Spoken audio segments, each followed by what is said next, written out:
Hoje nós vamos fazer um estudo bíblico a respeito de uma pessoa extremamente importante para a nossa salvação. Na verdade, a partir do momento que nós temos consciência, essa é a pessoa pela qual nós passamos a viver. Nós vamos fazer um estudo sobre Deus. Deus, o Pai e Criador. Nós ouvimos muito falar de Deus no dia de hoje. Deus é um nome muito popular na boca das pessoas. É muito comum nós falar, eu creio muito em Deus. Ele comigo o tempo todo. Deus te abençoe, Deus te guarde, vai com Deus. Deus é maravilhoso, e aí vai. Mas a grande questão disso tudo é a seguinte: que Deus é esse que tanto falamos dele? Será que verdadeiramente nós conhecemos esse Deus? Será que o Deus ao qual nós proclamamos a nossa fé é o Deus da Bíblia? É o Deus de Israel, o Deus de Abraão, Isaac e Jacó? Porque quando falamos em Deus, existem muitos falsos deuses espalhados pelo mundo afora. E muitas vezes ele tem a aparência do verdadeiro Deus. Então esse estudo de hoje, ele tem como objetivo de estar apresentando e reforçando a Igreja de Deus quem é o verdadeiro Deus a qual nós adoramos. Esse estudo ele não tem a capacidade suficiente de apresentar profundamente a Deus, porque nós levaríamos horas e horas e horas para isso. Nós vamos fazer apenas um resumo dentro da palavra de Deus sobre a pessoa do nosso Deus. Quem é verdadeiramente o Deus da Bíblia? Porque existe o Deus da Bíblia e o Deus das nações. O Deus que os homens proclamam com os lábios, mas o qual o seu coração está longe dele. Mas o Deus ao qual estamos nos referindo é o Deus de Israel, Pai do nosso Senhor Jesus. O Deus que criou juntamente com Jesus todas essas coisas. Então a primeira pergunta que nós vamos fazer nesse estudo é a seguinte: Deus, ele é único. Existe alguém semelhante a ele? Vamos abrir as nossas Bíblias, no livro de Isaías, capítulo 46, versículo 9. A resposta está dentro dessa passagem, né?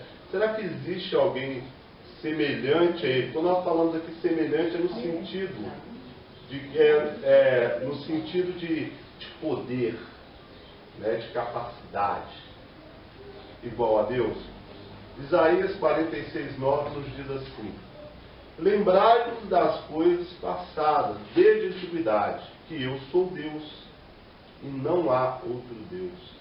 Não há outro semelhante a mim. Então essa afirmação, Deus está dizendo a cada um de nós que cremos ou que queremos crer nele, é que ele é um Deus o quê? Único. Ele é um Deus inigualável. Único. Deus é o único ser que existe que não tem um igual. O homem tem vários iguais, né? Ou semelhantes. Nós somos iguais. Os animais têm vários iguais. Os anjos têm vários iguais. Mas Deus não. Se esta palavra que nós acabamos de ler ela é verdadeira, ela automaticamente faz com que todas as religiões que professam três deuses são mentirosas. Deus Pai, Deus Filho e Deus Espírito Santo. Ou esse Deus aqui está falando a verdade, ou os pastores e suas denominações aqui estão falando. Porque não há meio termo.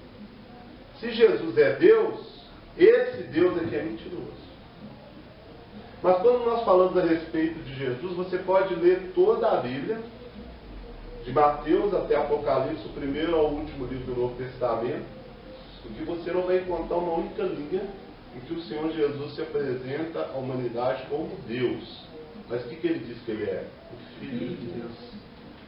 Ele certa vez perguntou aos seus discípulos: que dizem os homens que eu sou? Uns dizem que é João Batista ressuscitado, outros dizem que é Elias. E vós? E vós dizeis?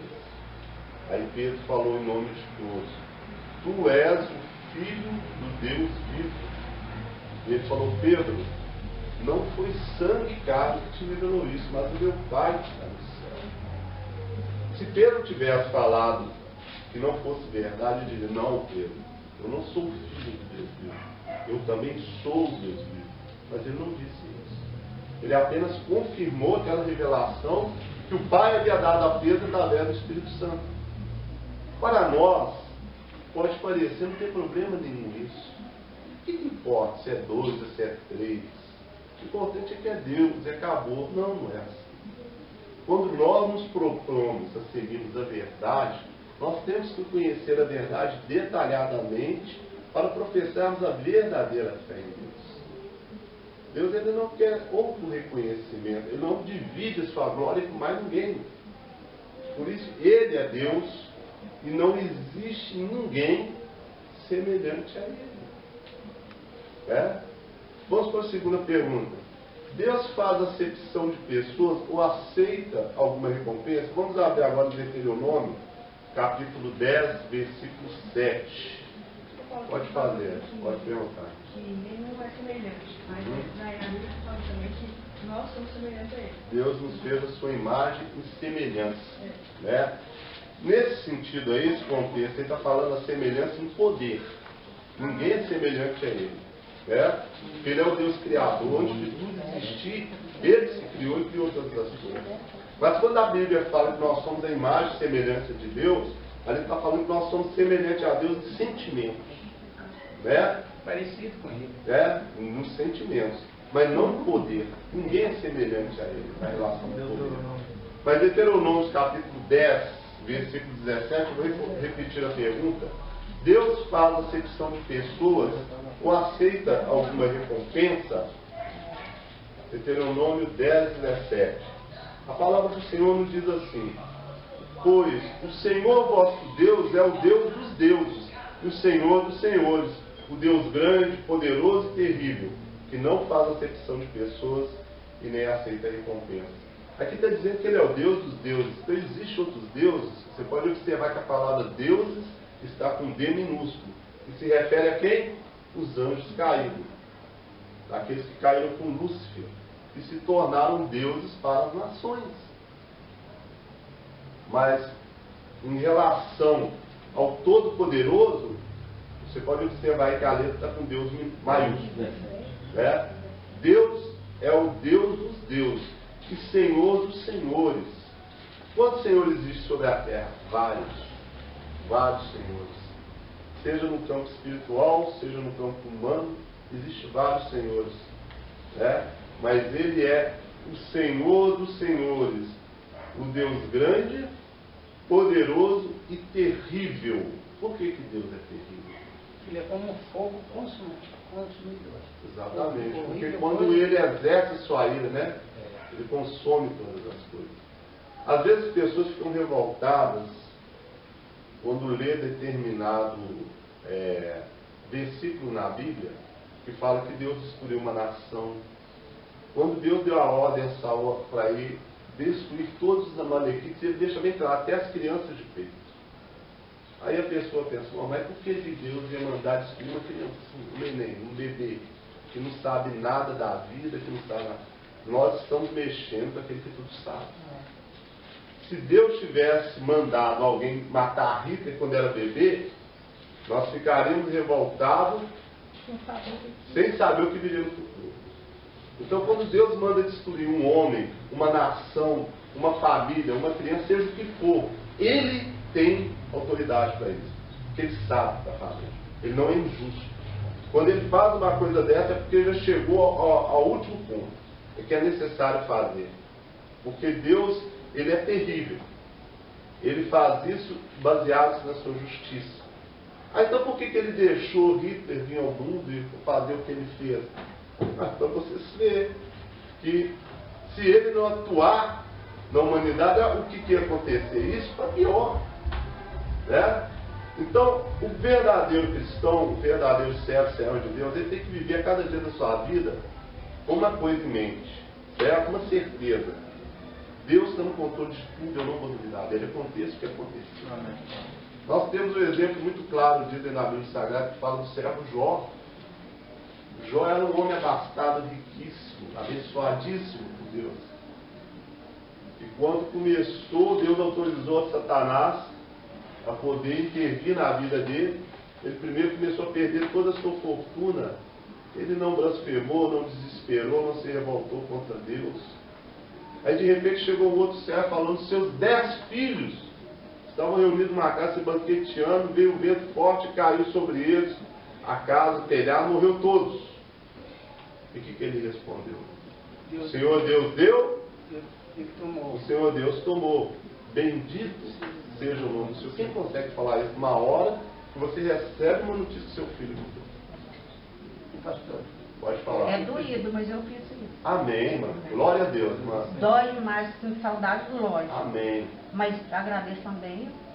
Glória ao Senhor. Você sabe que Ele está no controle. Com certeza. Né? Pode falar, irmão. São duas coisas que eu queria falar. Quando Deus determina exterminar, porque Ele é o dador da vida, Ele dá a vida de novo. Ele tem poder de ressuscitar as pessoas. E outra coisa, que Ele é Deus, é Deus dos deuses. Jesus explicou bem isso aí, que a igreja de Deus, era filha de Jerusalém celestial. E ela gera filhos, porque os filhos de Deus são adotivos em Cristo. Então, por intermédio do Evangelho e de Jesus Cristo, nós somos adotados filhos dele. E com esse conhecimento todo que nós temos, e ainda vamos ter muito mais, nós somos considerados deuses. Essa é uma diferença da única igreja de Deus, das virgens, das concubinas e de todas as demais. Jesus diz assim, quando eles queriam matá-lo, apedrejaram, porque se denominava não Deus, mas Filho de Deus. Ele disse, então o que direi da lei? E a lei não pode mudar. Vós sois deuses. Ora, disse Jesus, se Deus, o Pai, considerou deuses aqueles aos quais é enviado essa palavra revelada, por que quereis me apedrejar? Então, Jesus, lá no Velho Testamento, em Salmo, diz que vós sois deuses. E aí diz que Deus é Deus dos deuses, né? É Deus dos deuses. E esses deuses, então, somos nós. Por isso que o crente da igreja de Deus deve verdadeiramente observar. Porque Jesus diz, sois meus amigos, se fizerdes o que eu vos mando. Se não fizer, é só isso. A questão de ser deuses nesse contexto aí é como eu sempre digo isso. Porque a Bíblia fala também que Moisés era Deus diante de Arão. Né? Mas é no sentido da representação máxima de Deus sobre a terra. É nesse sentido. Mas na questão de ser Deus de semelhança a poder não existe ninguém. Né? Então Deus é um só. Então a gente tem que aprender bem o contexto bíblico para a gente não confundir essas coisas. Realmente Salmo fala isso, nós somos deuses, mas no sentido de representar a Deus através da sua palavra. Confirmando isso, que nós seremos deuses, isso as denominações ficam horrorizadas de ouvir isso, joga pedra. Lá em João diz assim, um poema maravilhoso, em 2 João 3, vede como maravilhoso é que nós seremos semelhantes a Ele, assim quando Ele vier, falando sobre Jesus. Vede com um grande amor nos tem concedido o Pai, de que fôssemos chamados filhos de Deus. Agora não sabemos o que haveremos de ser, mas quando Jesus vier, seremos semelhantes a Ele. Não com o poder dele, mas semelhantes a Ele. Né? Nós somos semelhantes a Deus, mas somos deuses, somos muitíssimas vezes, bilhões de vezes menor que Deus, mas a Bíblia nos considera deuses, aqueles que vão herdar a salvação. Irão ressuscitar com corpos espirituais, semelhantes ao de Jesus, semelhante ao de Deus. E veremos a Deus. Diz que carne e sangue não pode ver, mas depois veremos. Depois sim. Aqui, deixa só ler rapidinho. Filipenses 2, aqui fala assim, ó, de sorte que 2, 5 e 6. Não, e 7. De sorte que haja em vós o mesmo sentimento que houve também em Cristo Jesus, que sendo em forma de Deus, não teve por usurpação ser igual a Deus. Realmente, mas o ser igual a isso que é importante entender. É ser igual no mesmo pensamento, nas mesmas atitudes, no mesmo propósito. Não igual em poder. Não igual a poder, não existe Nem ninguém Jesus. igual. Não existe. Não existe. Não Ele é inigualável. Inigualável. Só Certo? Deus. Então, quando nós somos a semelhança, imagem semelhante a Deus, imagem, cabeça, tronco e membro, semelhança, sentimentos, atitudes, crenças. Né? Aí, nesse sentido, nós somos semelhantes a Ele. E sendo em forma de Deus, é agir, né? Agir também como Deus, né? Age, porque na realidade o maior representante de Deus é Jesus. Sim. O maior representante, né, sobre a terra é Deve revelar o Pai. Eu nem vou ler o resto, não, é só para mim. Amém. Mas aqui nós vemos em Deuteronômio 10, 17, diz: pois o Senhor vosso Deus é o Deus dos deuses, Senhor dos senhores, o Deus grande, poderoso e terrível, que não faz acepção de pessoas nem aceita recompensas. Aí que nós vemos um grande problema. O que Deus não aceita recompensa? Que recompensa é essa? Eu pego um grande exemplo da Bíblia Sagrada, quando o grande general do rei da Síria, Naamã, ele foi até Israel para procurar o profeta Eliseu. Eliseu nem sequer recebeu. Ele mandou um recado para Naamã: tome banho, 17 mergulhos no Rio Jordão e você vai ser curado da lepra. De imediato, Naamã não aceitou isso, ele se sentiu ofendido. Porque o cargo dele, naquela época, era equivalente a você pegar o general do exército americano hoje, o general do maior exército da terra. Ele não aceitou nem sequer ser recebido pelo profeta. E quando ele estava indo embora, o servo disse a ele: acaso se eu te pedisse para fazer uma coisa difícil, o senhor não faria? Sim, faria. Então vai lá, dá os 7 mergulhos e tudo. Ele mergulhou e ficou curado da lepra. Então ele voltou até Eliseu com riquezas para poder dar a ele. Eliseu não aceitou um centavo das riquezas que ele havia trazido. Né? Então Deus, ele não aceita recompensa. Ó pastor, vamos supor, eu chego uma pessoa aqui, a mim e fala: eu estou com um problema, eu fui no médico, eu descobri, eu estou com câncer e tal. Se eu podia orar para mim, eu oro para aquela pessoa e determina em nome de Jesus a cura, e aquela pessoa vai e volta no médico, faz outro exame, está curado.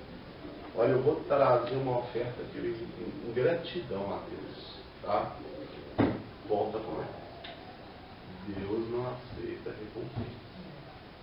Eu queria que você trazesse essa oferta pelo fato de você estar com câncer, não de ter curado por ele. Porque você quer agradar a Deus, você tem que agradar no mal e no bem. É na situação ruim, na boa. Agora, porque ficou curado, vou trazer uma oferta, não. Deus não aceita suborno, seja o que for. Né? E que nós vemos hoje é que as religiões são um caminho contrário a isso. Né? Negociam cura. Eu vi um negócio, só que eu vi no celular, não deu para abrir um vídeo, estava assistindo sinceramente um programa, um pastor, e estava os letreiros assim escrito: ó, compre aqui o seu terreno no céu. Sinceramente, estava vendendo terreno no céu, na maior cara de pau, na televisão, entende? Aí eu fico imaginando quantas pessoas vão entrar nessa imobiliária furada, né? Então, isso tudo é deprimente, é triste, satânico, demoníaco, né? E por que as pessoas aceitam isso? Porque não conhecem. Sabe? Errai por não conhecer as Escrituras. Nem o poder de Deus. Você vai conhecer Deus através da Bíblia. Não tem nenhum outro lugar. Não é através da boca do pastor que você vai conhecer Deus. O certo é que tudo que eu falo aqui com vocês analisem e, se não concordar, questionem exaustivamente. Isso é viver no Evangelho. Isso é ser um crente bereense. O apóstolo Paulo, ele foi pregar para os irmãos da cidade de Bereia, e eles ouviam a palavra e cobravam dele aqui que eles não entendiam. Quero ver se de fato assim está sendo ensinado. Isso sim é viver no Evangelho e viver com Deus. A gente tem que sempre procurar a verdade acima de todas as coisas. Então nós vemos aqui duas coisas: que não existe ninguém semelhante a Deus no poder, e que ele não faz acepção de pessoas, não aceita recompensa ou não aceita suborno. Quando diz que ele não faz acepção de pessoas, está dizendo aqui que a oração, que o louvor, sabe? Uma pessoa que não sabe nem sequer assinar o nome, tem um grande valor para ele, quando te coloca. E o que vai fazer gostar ou não de uma pessoa não é se a pessoa é bonitinha ou se é feia. Não é se tem uma família nobre ou não, se sabe ler e escrever ou não, se tem um dente de ouro ou se é banguelo. Mas é o caráter da pessoa. O caráter nosso é que faz uma grande diferença. Tá? É o caráter de Jó que Deus apresentou diante de Satanás. Tem que olhar do céu para nós e falar: poucas pessoas são igual a ele. Poucas pessoas são igual a ela. Cada um de vocês. Cada um de nós. Né? O nosso caráter é que vai nos definir quem realmente nós somos diante de Deus. É não aceitar coisa alguma que não provém de Deus, de forma ilícita, de forma contrária às Escrituras, seja louvor, seja honra, seja glória, seja o que for, não aceite. Porque Deus é tudo em primeiro lugar para mim. Esse Deus é o Deus de conhecimento. Esse é o Deus de tudo. Não é o Deus das denominações. Não é o Deus das igrejas. Esse é o Deus da Bíblia. Porque o Deus das denominações aceita dividir a glória dele com tanta coisa, com tanta gente. O primeiro concorrente que Deus tem é o próprio pastor. Aí depois tem um monte de coisa atrás daquilo tudo. Mas o nosso Deus, ele é único e comparável. A função do sacerdote sempre foi exaltar a Deus, não a sua própria pessoa. Isso aí se mudou com esse falso cristianismo que surgiu. Isso aí mudou totalmente. Né? Então a igreja de Deus, ela não pode perder o princípio das coisas, da forma que está escrito dentro das Escrituras. Deus é a única razão de ser. Nós estamos aqui por causa da palavra. Nós estamos aqui por causa do Senhor, por causa de Deus, por mais nada. Eu posso gostar do pastor, eu posso gostar dos irmãos, são meus amigos e meus irmãos. Mas o que é prioridade na minha vida, o que me move, é o meu Deus.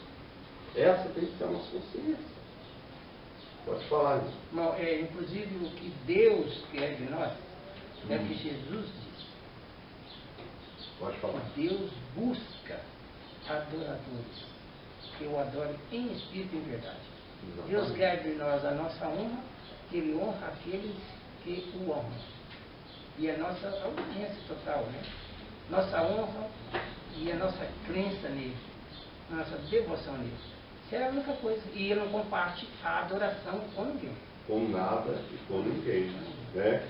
Ele é o único ser digno de ser adorado. Né?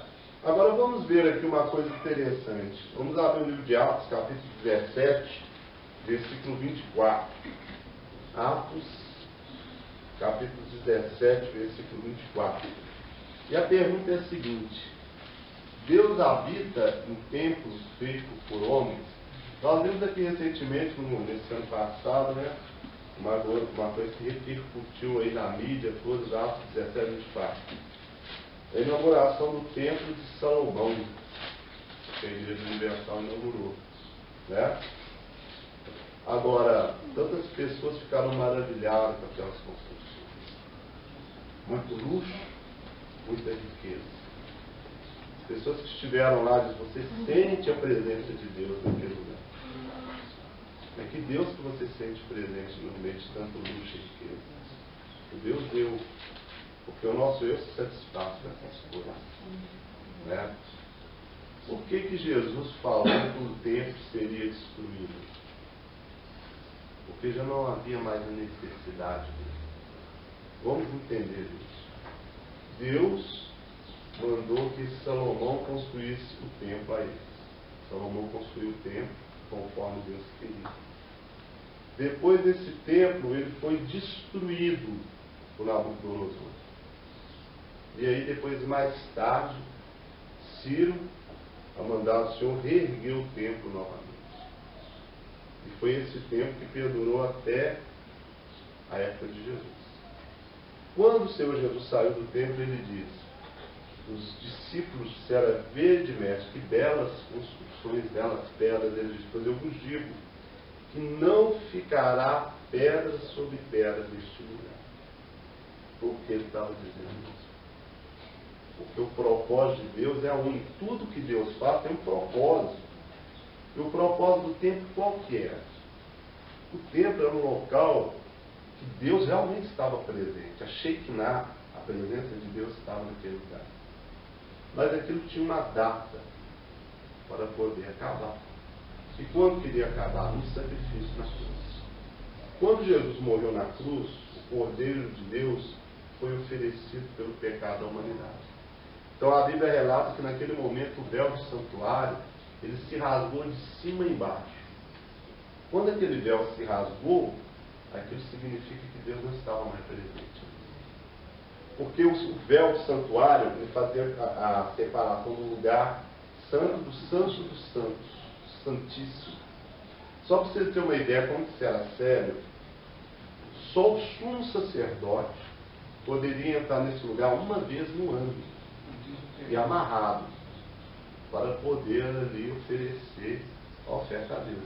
Se ele morresse ali dentro, ele tinha que ser puxado pela corda. E se alguém entrasse para tirar, morria, porque a presença de Deus estava naquele lugar. A partir do momento que o véu se rasgou de cima e embaixo, Deus se ausentou daquele lugar e o templo passou a ser um local comum. Aí veio o ano 70, o imperador Tito invadiu Jerusalém e destruiu totalmente o templo. A única coisa que resta verdadeiramente daquele templo hoje é o Muro das Lamentações lá em Israel, onde os judeus ficam orando ali o dia inteiro sobre ele. Porque no local exato onde era o templo foi construída a mesquita de Omar, aquela cúpula de ouro que tem, né, que a gente vê nas fotos de Jerusalém. Uma mesquita muçulmana. Aí se cumpriu a profecia de Daniel, que está escrito: a abominação no lugar santíssimo. É por isso que os judeus não construíram o templo até hoje. Aí nós vemos nos nossos dias um homem que criou para si uma religião em nome de Deus e conseguiu ganhar dinheiro, muito dinheiro com isso, e constrói um novo templo chamado Templo de Salomão, que na verdade para Deus não significa coisa nenhuma. Aquilo dali é só para o prazer do homem, o que agrada aos olhos, agrada aos corações gananciosos. Pode falar. Vamos analisar que lá eu acho que até é a mesma afronta. É uma abominação a Deus. Uma afronta a Deus. Tem muita riqueza. Verdade. E tudo que Deus não quer. Agora vamos ver em Atos 17, 24, o que diz a respeito do templo. Vamos lá. O Deus que fez o mundo e tudo que nele há, sendo o Senhor do céu e da terra, não habita em templos feitos por mãos de um homem. Ele não habita, ele não está naquele lugar. Certo? Deus, ele habita nesse lugar, nunca vai habitar aqui, nunca. Ele não habita em denominação religiosa nenhuma. Qualquer igreja aí, chama de igreja, né? Tem a escrita igreja, ele não está ali, nunca vai estar. Ele vai estar no momento que nós nos reunimos, como agora ele está aqui. Em nome de Jesus, estamos cultuando. Quando finalizarmos esse culto, nós finalizamos com o nome do Senhor Jesus Cristo, vai ser ausentado aqui. E aqui vai passar a ser um lugar que sempre foi um lugar comum. Não importa o luxo que aqui tem, não importa as coisas bonitas que possa vir a ter, pode ter coisa de Israel, Bíblia, não sei. Ele não vai estar. Porque é um local que ele habita, e ele está aqui agora dentro do coração de cada um. Porque a Bíblia fala que Deus, ele habita no coração do homem. Quando Jesus se encontrou com a mulher samaritana, ela disse que tu dizes que nesse lugar não iremos mais adorar, né? Jesus, eu te digo que nem aqui, nem em Jerusalém, iremos adorar a Deus, mas em qualquer lugar sobre a terra. Você pode ter caído no fundo do poço e você está lá na profundeza, 20 metros de profundidade, num lugar deserto, ninguém vai te ouvir, mas Deus vai te ouvir. Ele habita. Você não precisa de nada para se chegar a Deus. Se você pecou, você basta dobrar o seu joelho no chão conversar com ele, se arrepender e pedir perdão, ele te perdoará. Você não precisa mais comprar uma novilho, um carneiro, uma pombinha e levar para sacrificar. Antigamente era o véu se rasgou, o sacrifício já foi pago. Agora é você o seu livre-arbítrio. O seu livre-arbítrio vai te direcionar o que você é, o que você quer ser. Eu quero ser um servo, uma serva de Deus, um filho, uma filha de Deus, ou quero ser só um religioso. Essa é a grande diferença. Então, Deus, ele não habita, aqui está dizendo, 24, o Deus que fez o mundo e tudo que nele há, sendo o Senhor do céu e da terra, não habita em templos feitos por mãos de homens. Com dessa certeza nós devemos ter. Esse local aqui é sagrado. Sagrado por quê? O que faz sagrado esse local? Invadiu um local sagrado em tal cidade, em tal igreja. O que aquilo é sagrado? Pode falar mesmo. Então ele não fica, mas com todo mundo reúne, ele vem. Ele se manifesta no coração de cada um de nós. Se você consegue ter um entendimento dessa palavra, é porque Deus está presente.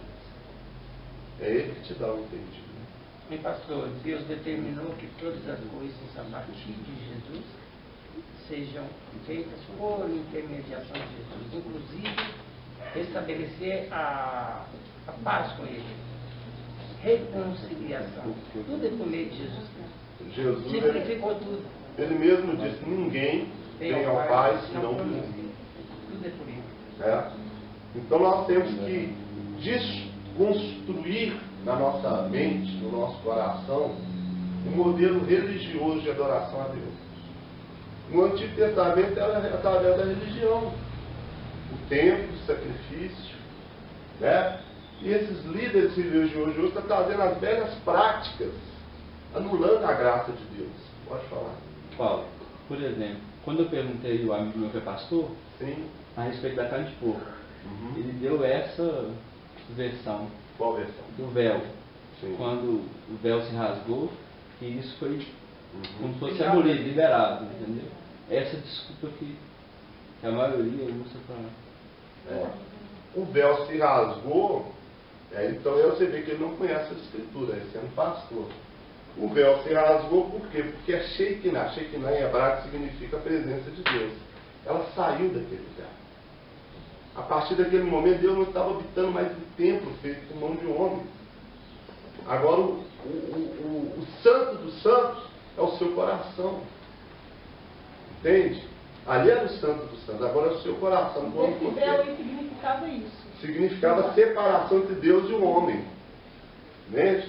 Você não poderia ir direto a Deus, você tinha que chegar ao sacerdote, tinha que ser através do sacrifício do animal. Quando o véu se rasgou, o sacrifício foi pago na cruz. Você agora adentra pela sua fé no seu coração no Santo dos Santos. Entende? Já não há mais aquele intermediário. O único intermediário entre você e Deus é Jesus. Pode falar, meu filho. Se não fosse isso, nem nós não poderíamos chegar. Né? Claro que não, nós não poderíamos estar aqui se não fosse isso. Se fosse isso, nós tínhamos que estar praticando a antiga aliança, estar sacrificando. E nem nós não somos judeus, nós tínhamos que ir em Israel. Pode falar. Mas não entendi por que o véu estava. Então vou te explicar de novo. Havia o templo e havia as repartições. Então uma determinada repartição, imagina aqui, aqui tem um véu é uma cortina. Certo? Desse véu para cá, essa cortina para cá, ninguém podia passar. Porque daqui para cá a presença de Deus, a Shekinah, a presença de Deus estava ali. Deus estava presente. Então se alguém passasse, morreria. Certo? Certo. Quando Jesus morreu na cruz, ele disse, está consumado, e morreu, naquele momento, cumpriu, foi pago o preço pelo pecado da humanidade. Certo? Então, Deus estabeleceu ali com a humanidade uma nova aliança. Então ele se ausentou daquele lugar, a presença dele não está mais ali, e o véu se rasgou. O que significa o véu rasgou? Não há mais separação. Pode entrar. Não tem mais separação. Deus não está mais aqui. E ele passou a habitar no coração do homem, no coração de todo aquele que o aceitar. Aí Jesus disse, eis que estou à porta e bato. Se alguém ouvir a minha voz e abrir a porta, eu e meu Pai entraremos e nele faremos o quê? Morada. Mas para isso tem as regras, as normas que o próprio Deus estabeleceu que ainda estão em vigor, que é a obediência aos seus mandamentos. Aquele que me ama, guarda os meus mandamentos.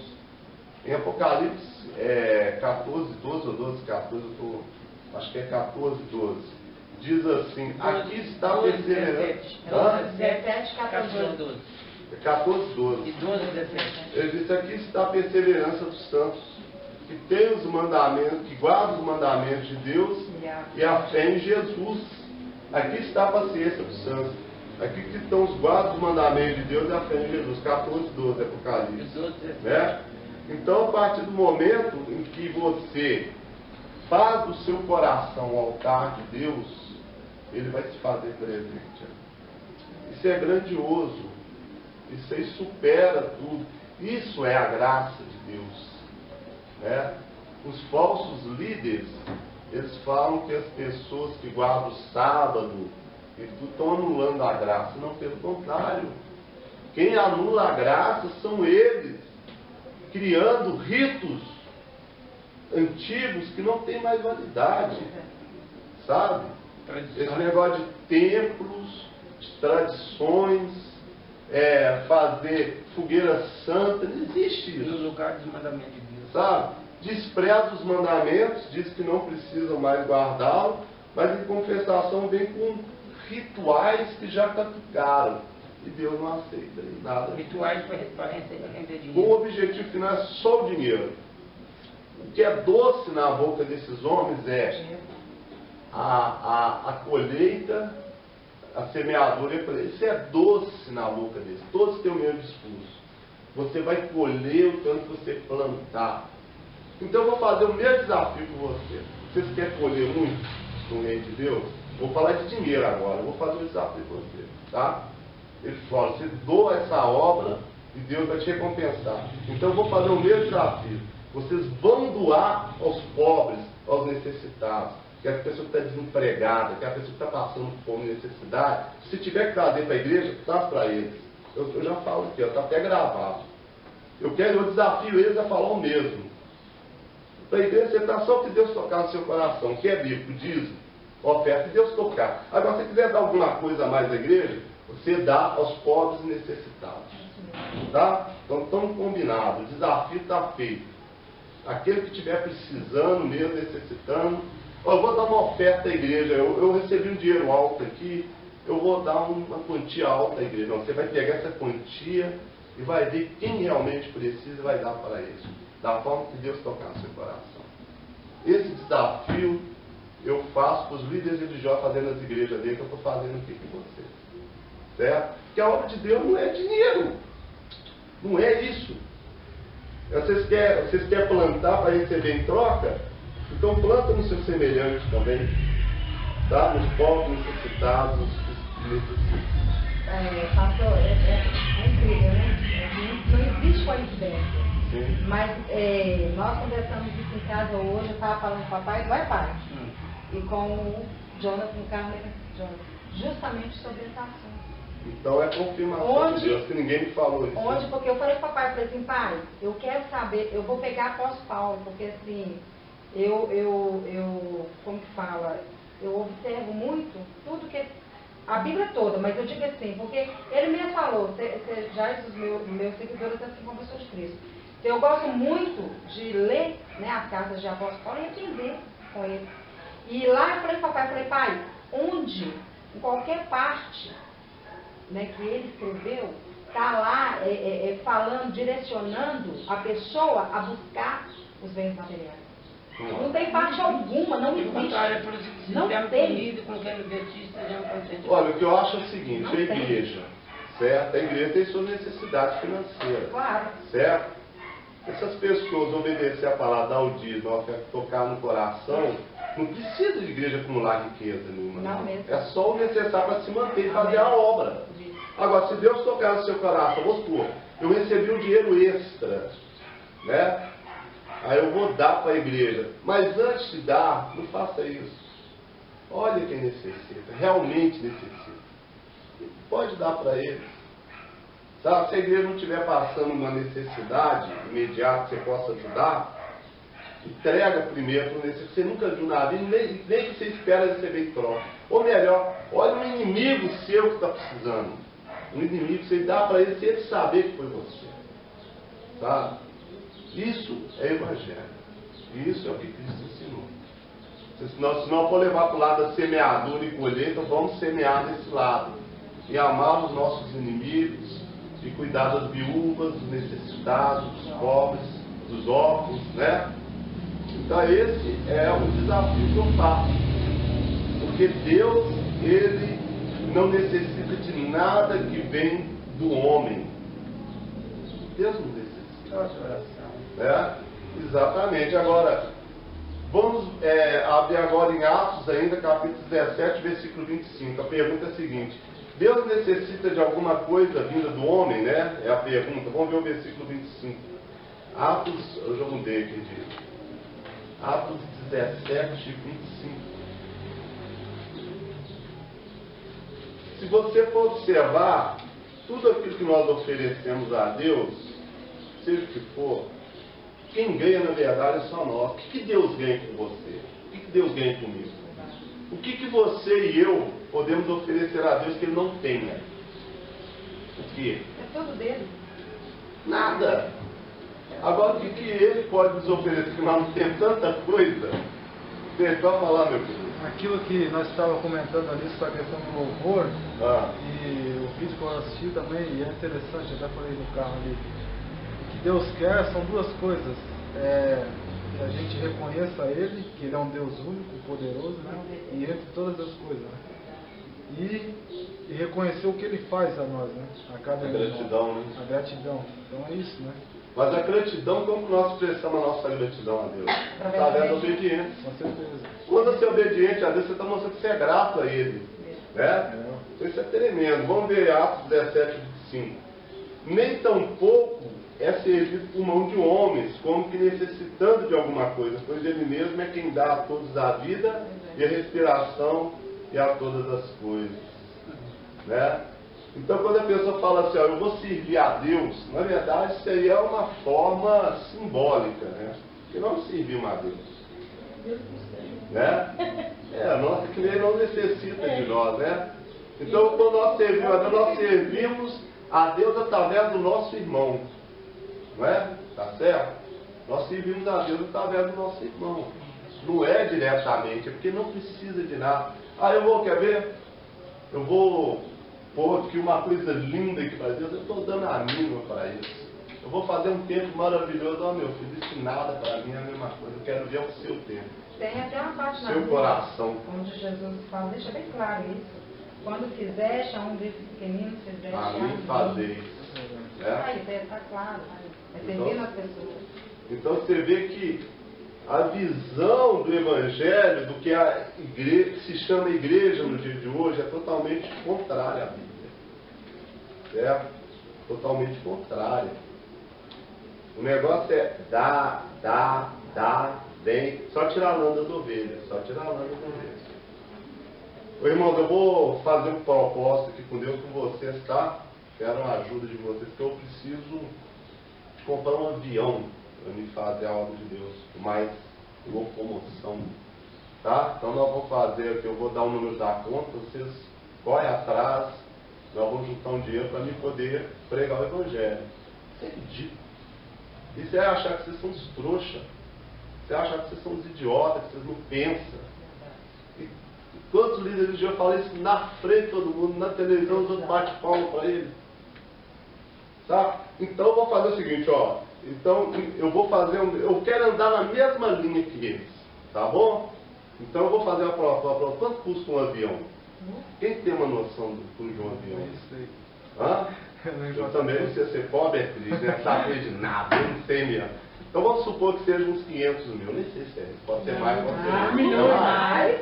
Milhões? Estou falando de teco, não dá não? Não, Ferrari, Teco é de hoje pastor pobre. 3 milhões. 6 milhões? Milhões. Teco é de hoje pastor pobre, né? Então vamos lá, 6 milhões. Então nós vamos fazer uma campanha aqui de 6 milhões de reais, tá? Vamos correr atrás, gente. Vamos trabalhar dobrado para a gente chegar nesse negócio. E quando nós tivermos 6 milhões de reais, nós vamos dar casas às pessoas que não têm onde morar. Vocês topam essa campanha? Eu queria ver eles falar isso. Não fala, né?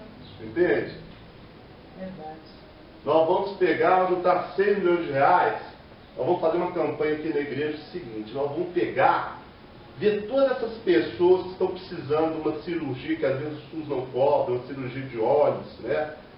Sendo que, ou qualquer outra coisa, né? Uma pessoa está precisando de uma cadeira especial, uma coisa qualquer, seja qual que for. Seja devotado ao nosso próximo. Ao nosso semelhante. E nós vamos atender, abrir um departamento da igreja aqui, e vamos estar estudando o caso de cada um e atendendo as necessidades dele. Eu sei que hoje nós não podemos fazer, mas um dia, quando essa igreja estiver bem grande, com muitos mil, eu vou fazer essa campanha, viu, gente? Em nome de Jesus, nós vamos fazer nesse sentido. Nós vamos ofertar ao Senhor um avião, nós vamos ofertar ao Senhor coisas grandes, mas através do nosso semelhante. Certo? Isso é evangelho. Era isso que Jesus fazia. O resto é religião, lorota, satanismo, ganância, nada que não provém de Deus. É engano, né? Quanto vocês acham que Naamã iria dar a Eliseu? Micharia? Bastante. Era muito grande. Ele ia ficar rico. Uma lascada só, ele ia ficar rico. Ele Entendeu? estava velho, já não podia trabalhar mais. E o que ele falou? Não. Entendeu? Essa é a diferença do verdadeiro servo de Deus, do falso e do verdadeiro profeta. O verdadeiro profeta de Deus, ele não é materialista. Ele é idealista. Ele tem os ideais de Deus. Era isso que Jesus ensinou. Jesus era um homem que gostava de quebrar firma. Ele não podia ver uma firma bem feita, porque queria quebrar, levar para falência. Porcos. Quase quebrou dos porcos. Matou os porcos do cara todo lá. 2.000 porcos. Já, Quebrou ele. Né? O jovem rico veio com o gasto todo. Ele falou, vende tudo que você tem. Jesus, esse Jesus das igrejas eu não conheço ele, porque o Jesus da Bíblia ele empobrece as pessoas. Ele mandou o jovem rico vender tudo que tinha. Ficar pobre. Acabou com os porcos dos outros Lá no lá. templo, lá também, Hã? derrubou as coisas de tá, o pessoal do Ele templo. não gostava, quebrou lá o comércio. Então, que Jesus é esse que nós estamos falando? Que Deus é esse? Mas a riqueza espiritual que vem em troca, ela é incomparável. A Bíblia diz, tendo comer o que se vestir, esteja satisfeito. Quem que vive aqui apenas com comer e vestir? Ninguém. Por isso ele diz que muitos são chamados, mas poucos escolhidos. Quando Jesus falou pouco, Poucos mesmo. Aí entra aquela mensagem que eu expliquei aqui. A porta estreita. Quem está disposto a passar por ela? A porta estreita, então, se você vai passar, mas você agarra. Aí você empurra, aí você tem que voltar para trás, fazer beijinho para tentar passar de novo. Porque ela é muito estreita. A ver, ela é tão dura demais por causa dos nossos pecados. Isso é um sentido figurado, certo? Falando todos nós. Nós temos que esvaziar de nós mesmos, do nosso Senhor, para passar na porta estreita. Certo? Então nós vemos que a concepção de Deus, das religiões, não é a concepção bíblica de Deus. Porque Deus não dá valor. Olha, eu vou arrumar, vou pôr um terninho bonitinho para ir na igreja hoje, gravar, só para o meu Deus. Hipocrisia. Isso aqui eu não estou fazendo para Deus, não, estou fazendo para mim mesmo, viu? Só para ficar mais bem racista aqui. Só por isso que eu estou fazendo essa fogueira. Uniforme de pasta. Isso aqui é besteira, não vale nada para Deus. Eu não sou melhor para Deus, nem pior usando ou não usando isso aqui. Entende? Então a gente tem que quebrar as hipocrisias religiosas, evangélicas, gospel que a gente traz, né? O que você está fazendo para Deus? Não faz nada. Na verdade você faz para si mesmo, faça para mim mesmo. Porque quem vai ser beneficiado no final? Você e eu. Olha, se eu não for salvo, vai fazer alguma diferença na vida de Deus? E se eu for, vai fazer alguma diferença? Não tem não. Ele me quer por amor, ele quer você por amor, para falar Tem dele. aquela outra passagem que o Senhor Jesus falou assim, se fazes o que lhe é mandado, se considere como um servo inútil. Né? Olha só que palavra suave que Jesus fala para ele. Se vós fizerdes apenas o que vos é mandado, vos considere um servo inútil. Mas Senhor, eu vendi tudo que eu tinha e dei aos pobres. Servo inútil. Eu que te mandei. seria útil se você tivesse feito de coração, sem eu ter mandado. Vocês veem a diferença? O que quer servir a Deus e o que não é? Você ser mandado, né? Mas se vier de por isso que as coisas para Deus valem de coração. Certo? Por isso que eu não preciso abrir momento aqui durante o culto para pedir dízimo nem oferta. Não precisa. É de coração. Quem quiser doar, doa. Quem não quiser, melhor ainda, porque pelo menos está afrontando o Senhor com uma coisa que o coração está pesando. Entende? Glória a Deus por isso. Então a gente tem que entender que as coisas que nós fazemos para Deus, que na verdade não é para Deus, é para nós mesmos, tem que ser. E ninguém é melhor que ninguém. Nem o que dá, nem o que não dá. Nem o que faz, nem o que não faz. O pastor não é melhor que os membros, nem os membros melhor que o pastor. O pastor só tem uma responsabilidade a mais. Ele deve ser respeitado, como ele também deve respeitar cada ovelha que o Senhor lhe confiou. Tem que ser tudo igual, ó, mesma linha, mesma reta. Isso é evangelho, isso é cristianismo. Vamos em frente. Algum homem pode vir a Deus? 1 Timóteo, capítulo 6, versículo 16. Eu já vi uma vez alguns testemunhos muito loucos, né? Tem uma igreja aí que eles lançam um ministério aí chamado Loucos por Jesus, entendeu? Mas não estou falando que é deles isso não, mas tem vezes que o grau de loucura é muito grande. E a pessoa olhou falar que encontrou com Deus, não falou com Deus, né? Agora olha só, vamos ver se alguém pode ver a Deus. 1 Timóteo 6,16. Ninguém pode ver a Deus. Né? Olha o que diz, ó, 6,16, 1 Timóteo. Aquele que tem, ele só, a imortalidade habita na luz inacessível, a quem nenhum dos homens viu nem pode ver, ao qual seja honra e poder sempre eterno. Amém. Ninguém pode ver. Nunca vi. Eu já vi campanhas evangélicas chamadas assim para um acampamento, para um retiro, não sei se é assim, você vai ver Deus face a face. Mentira. Porque se você ver Deus face a face, você vai morrer. Entende? Então para que mentir para o povo? Para que esse tipo de coisa? Né? Eu não vou ver Deus face a face. Agora não. Quando formos salvos, depois do juízo final, que tudo se cumprir, nós veremos como nós estamos nos vendo. Porque não vai haver pecado. O salário do pecado é a morte, nós não vamos morrer. Estamos purificados, estamos ali selados para a eternidade do Senhor. Mas até lá não. Ninguém vai ver Deus face a face. Né? Quantos deuses existem? Jesus é Deus. Efésios 4:6, 1 Coríntios 8:11, 8:6, quem pode abrir para mim aí? Eu quero alguém que abre 1 Coríntios 8:6 e outro 2 Coríntios 1:2. Efésios 4:6 primeiro. Qual é a minha? 1 Coríntios 8:6, depois uma outra pessoa, 2 Coríntios 1:2. Seu Felipe, tá? 2 Coríntios. Efésios 4, versículo 6. 1 Coríntios 8:6 e depois 2 Coríntios 1:2. Então vamos primeiro em Efésios, para ver o que a palavra do Senhor nos diz. Efésios 4. Então o meu o seu é 2 Coríntios 1:2. Efésios 4:6 diz assim: um só Deus e Pai de todos, o qual é sobre todos e por todos e em todos. Isso é mais claro do que o sol. Um só Deus. Onde está escrito aqui o desafio? Quantia pequena. Igreja pobre. R$50 eu dou para qualquer um que vier aqui me mostrar onde está escrito Deus Filho, Deus Espírito Santo na Bíblia. Tá? 50. Não, Deus Pai mostra. Eu quero Deus Filho e Deus Espírito Santo. Certo? R$50 só para fazer um lanche. Porque senão vai achar que ele está esnobando, né? 50. Não tem. Entendeu? Há um só Deus. Um só Deus. E Pai de todos, o qual é sobre todos e por todos e em todos. Vamos ver agora aí 1 Coríntios 8:6. Irmão, leia aí, por favor. Todavia, para nós há um só Deus, o Pai, de quem são todas as coisas e para quem existimos, e um só Senhor, Jesus Cristo, pelo qual são todas as coisas e nós também por Ele. Para nós quem?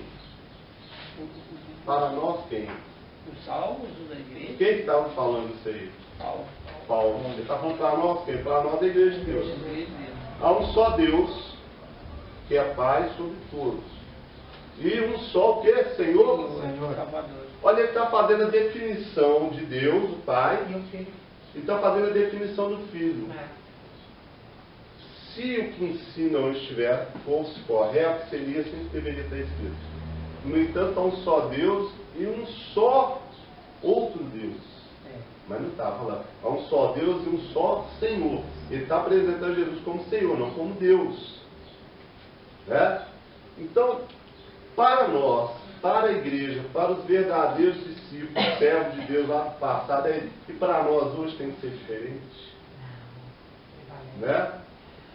Então é isso que nós temos que tomar extremo cuidado. Da onde está vindo essas crenças? 2 Coríntios 1:2, pode ler, por favor.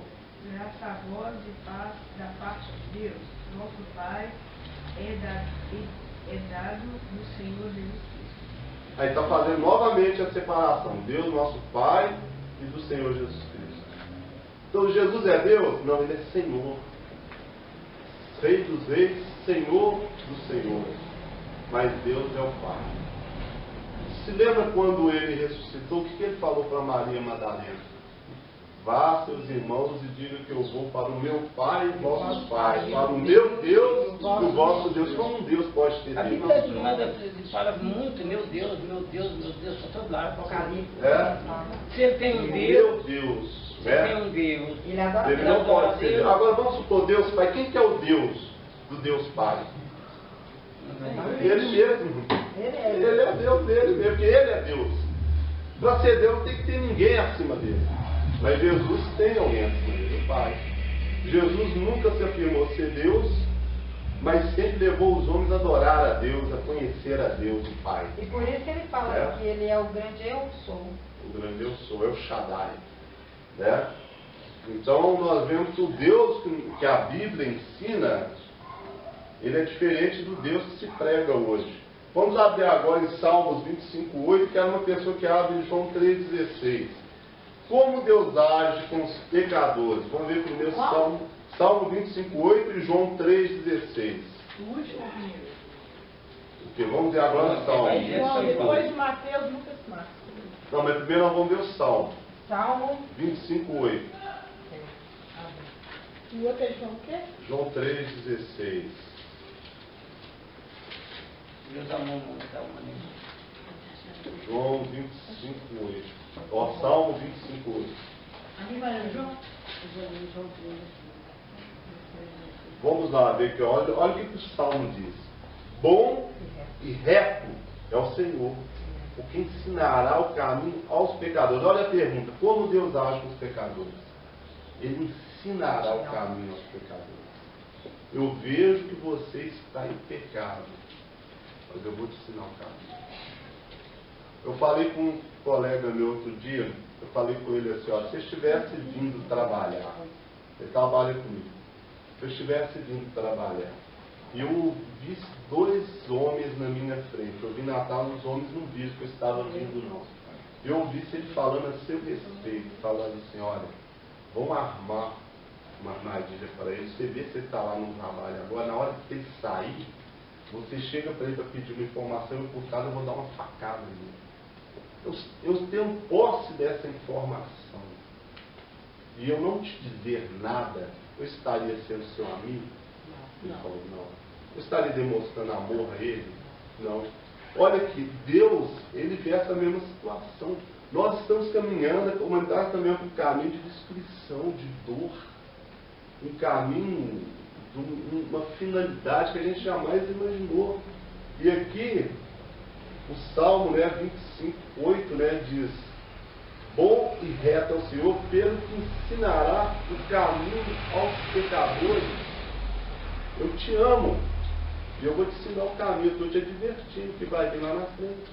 Agora, se você não quiser ouvir, infelizmente eu não posso fazer mais. Eu vou repetir aqui o que eu falei outro dia. Isso é semelhante à construção da Arca de Noé. Né? Imagina Noé fazendo aquela estrutura daquele barco enorme. Ele tinha vizinhos, não tinha? Tinha conhecidos. Imagina que ele estava lá trabalhando, o cara chegava, ô Noé, o que é isso aí que você está fazendo aí? Olha, Deus me disse que vai destruir o mundo com água. Ele mandou construir esse barco para que a gente seja salvo. Você quer fazer barco? Ah, mas você é louco, tchau. E saía lá para aquelas práticas mundanas condenáveis a Deus. Imagina 120 anos ele trabalhando. Aí depois que todo mundo já sabia o que era, né, porque ele era um local pequeno, com certeza, né?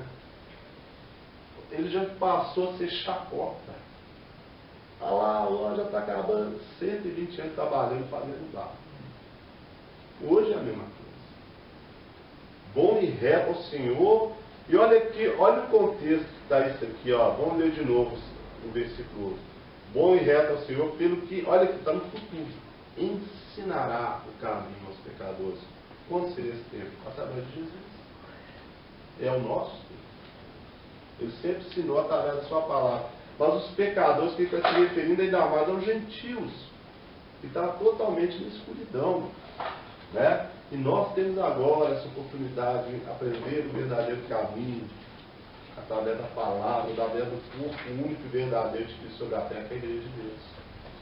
Então, já que Ele nos chamou aí, vamos aprender esse caminho, para que possamos fazer parte do seu reino. Agora vamos ver João capítulo 3, versículo 16, é conhecidíssimo, né? Pode ler quem encontrou ele. Porque Deus amou o mundo de tal maneira que deu o seu Filho unigênito para que todo aquele que nele crê não pereça, mas tenha a vida eterna. Como que Deus age com pecadores? Ele amou o mundo de tal maneira. Ele, em vez de destruir, ele pegou o que ele tinha de melhor. Ele pegou o que ele mais amava. Falou, pecadores, olha aqui que eu vou oferecer por vocês. O meu filho, o meu querido, o meu menino. E depois o povo quer que Jesus nunca foi menino aqui, lá já cresceu. O melhor e quer que a gente serve só pela vida. Entende? Ele ofereceu por nós isso. Agora veja bem, gente, nós estamos com uma oportunidade na mão imaginável. Eu falo e vou repetir. Só vai para o lago de fogo quem quiser ir. Só vai perder a vida eterna quem quiser perder, porque a oportunidade está aqui diante de nós. Certo? E é por isso que nós, a Igreja de Deus, nós temos que trabalhar seriamente, exaustivamente, para poder ampliar um número maior de pessoas para conhecer essa verdade. Porque essa não é a verdade da religião escrava. E quem consegue passar a verdade para os seus irmãos, esse aí é verdadeiro, verdadeiro amor ao próximo. Claro. Porque o verdadeiro amor é isso aí, mostrar a verdade. É a salvação maior. A Bíblia fala, irmã, que o amor ele cobre multidão de pecados. É através disso que você está falando. Você passa para o seu próximo, aí ele vê que tem o conhecimento de Deus, se arrepende, faz um conserto com Deus, todo aquele pecado da vida inteira foram apagados. Cobriu. O amor de Deus através de você, o seu amor e o amor de Deus. Por isso que é importante a gente evangelizar, a gente conhecer as Escrituras. Eu gosto de lembrar, não exaltando o homem, mas eu achei tão bonito esse exemplo. Sabe? Deixa eu ver, a sua Lúcia que está aqui, a Carol e a Nilda teve a oportunidade de conhecer. Vocês não conheceram, não. Nós tivemos um irmão aqui na igreja, irmão Garçom, você lembra dele? Um homem maravilhoso, um homem idoso, analfabeto, sabe? Mas ele tinha um amor à obra de Deus tão grande, um amor a Deus semelhante. Ele vinha lá de Nova Contagem, aqui muitas vezes a pé. Às vezes pegava o ônibus, descia lá embaixo, com dificuldade de andar, ele era pesado. Mas ele tinha um jeito, sabe? Ele andava na rua, as pessoas cumprimentavam ele não respondia só com um sorriso. Ele sorria e falava, olha, eu estou indo para a igreja, você quer ir comigo? Vamos lá ouvir a palavra de Deus. Do jeito dele, ele levava o Evangelho. Deus honrou muito ele. O sonho dele é o mesmo sonho que eu tenho. Eu vejo que Deus levou e não pôde ver o nosso sonho realizado. Hoje de manhã eu estava lembrando dele. Eu gostaria tanto que o irmão Gastão estivesse hoje com nós, que ele ia estar tão feliz. né? Mas Deus sabe as coisas certas. Mas eu estou dizendo o seguinte, era um homem analfabeto, era um homem que tentava fazer de tudo para tirar ele da igreja de Deus. De tudo para vocês imaginar. E ele falou, não sai do caminho da verdade. Ele permaneceu fiel ao Senhor até o fim, até o último suspiro da sua vida.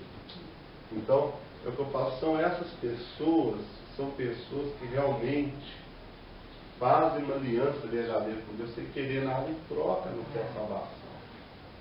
Tá? Ele evangelizava, através dessa forma simplória dele evangelizar, uma das pessoas que ele evangelizou se tornou pastor da igreja, foi consagrado no mesmo dia que eu fui lá em Curitiba, anos atrás. 17 anos atrás. Ele foi consagrado comigo. Hoje ele já é falecido, esse pastor. Mas ele também está cuidando da igreja lá em São Paulo. Através da pregação do Inácio, uma pregação simplória, o homem não tinha estudo, não sabia ler, mas ele era cheio do Espírito Santo de Deus. Então, nós devemos usufruir da presença do Espírito Santo no nosso coração e levar o Evangelho ao maior número de pessoas possível. É aqueles que vão querer, aqueles que não vão querer, vamos respeitar todos, vamos orar por todos, nós vamos cumprir a nossa missão, o ide por todo mundo e pregar o Evangelho a toda criatura. E vamos olhar também para nós nos aperfeiçoarmos mais, corrigirmos o que está faltando diante de Deus. Cada um de nós tem, mesmo quem é batizado, quem não é. Todos nós temos que ainda nos aperfeiçoar cada dia mais com Deus. Amém? Vamos para a próxima pergunta. Deus é bom? O que vocês acham? Vamos abrir Marcos capítulo 10, versículo 18. Tem uma música, né, que diz assim, Deus é bom. Deus é bom demais. Marcos 10, 18. A presença do Senhor me satisfaz. Então vamos lá. Marcos capítulo 10, versículo 18. O jovem rico, né, quando ele viu Jesus, será que seria uma malandragem gospel? Na época não existia essa palavra gospel, né? Mas a palavra de Deus diz assim, olha, eu vou voltar, vou ler o 17. E pondo-se a caminho, ouviu para ele um homem, o qual se ajoelhou diante dele e perguntou, bom mestre, que farei para herdar a vida eterna? Aí o 18 Jesus disse. E Jesus lhe disse, por que me chamas de bom? Ninguém há bom, senão um, que é Deus. Então, talvez aqui o cara chegou bajulando, né? Sabe quando aquela pessoa chega para você te elogiando, querendo alguma coisa em troca, né? E Jesus já foi direto com ele. Jesus não aceitava esse tipo de coisa, né? Bom, por que me chama de bom? Filho de Deus. Você não aceitou ser chamado de bom. E hoje eu vejo tanto crente se achando bom. Tanto crente querendo, ó. Eu vou falar uma coisa para você. Eu sou uma pessoa muito boa. Só ajuda o Senhor. Eu faço. Já caiu. Só de se achar bom. Só de se achar já caiu. Olha, um homem que Deus chamou ele de amigo. Amigo de Deus. Quem que era? Abraão. Ele chegou diante do seu Senhor e disse, Senhor, eu sei que eu sou pó cinza. O que é pó cinza para você? não é nada. Olha ali aquele cemitério que tem em Contagem, ele é um crematório que tem aqui, né? Ali a gente vê o quê? Pó e cinza. Abraão falou que ele era isso.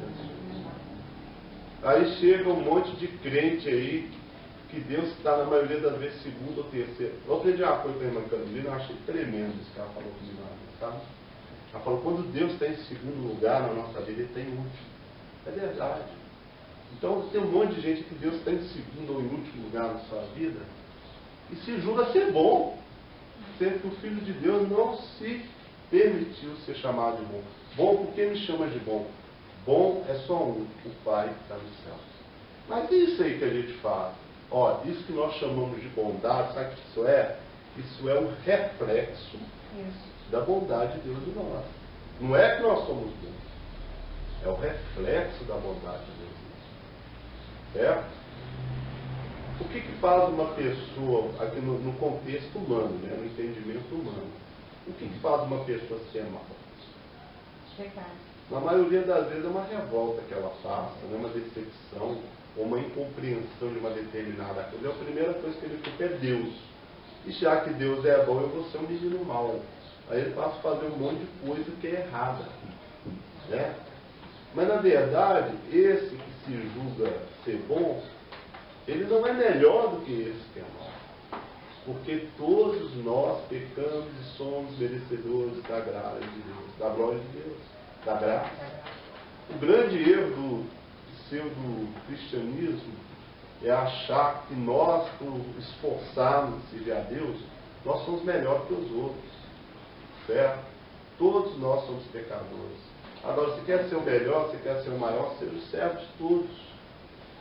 Aí Deus vai te olhar com outros olhos, né? Mas bom é Deus.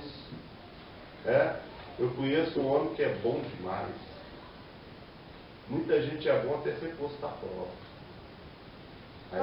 O que dura a bondade do homem? Até ser colocado à prova. Certo? Na hora que arranca aquilo que tem mais valioso, você vai ver que onde que fica a bondade. Eu vejo assim, pastor, em cima dessa palavra, o seguinte, que igual se a gente realmente tem mania de falar, eu sou boa, está tudo errado. Porque aquele realmente que faz boas obras, que faz de coração, o próprio Deus reconhece e o próprio Deus o louva. Claro. Então, de uma certa forma, Deus levanta até alguém para fazer isso.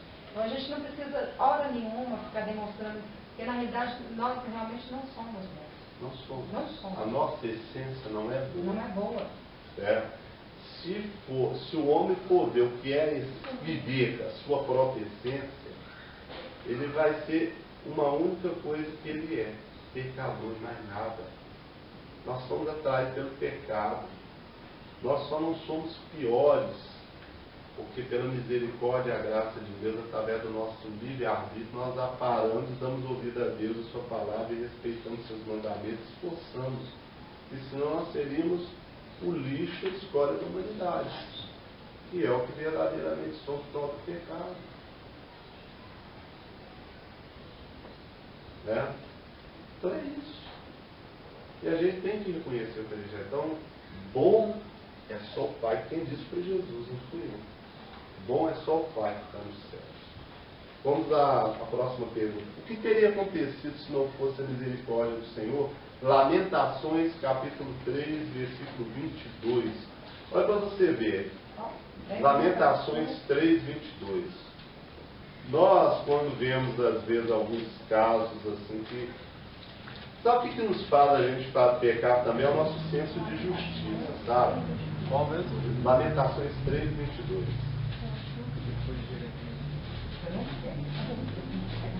Às vezes nós...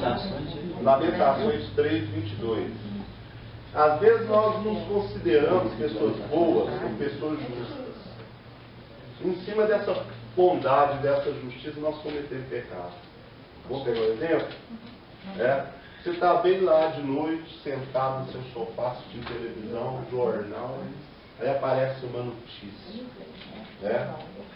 E um homem estrupou uma mulher e matou a menina que estava no seu colo, por exemplo.